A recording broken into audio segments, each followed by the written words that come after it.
सांगोला तालुक्यातील शेतकरी महिला सूत गिरणीसमोर मोकळ्या जागेत 2 गटांमध्ये झालेल्या हाणामारी प्रकरणी सांगोला पोलिसांनी तब्बल 33 जणांविरुद्ध गंभीर गुन्हा दाखल केला आहे। ही घटना 31 मार्च 2026 रोजी सायंकाळी सुमारे 8:15 सुमारास घडली। याबाबत सांगोला पोलीस ठाणे येथे बाबासाहेब वसंत पाटील वय 38 यांनी फिर्याद दिली आहे। त्यानुसार आरोपींनी गैरकायदेशीर जमाव करून पोलिसांच्या सूचनांकडे दुर्लक्ष करत 2 गटात मारामारी केली।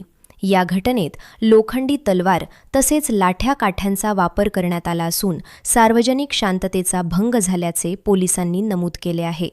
पोलिसांनी दिलेल्या माहितीनुसार घटनास्थळी उपस्थित पोलिसांनी संबंधितांना कायदा व सुव्यवस्था बिघडवू नये असे सांगूनही आरोपींनी आदेश न जुमानता एकमेकांवर हल्ला चढवला।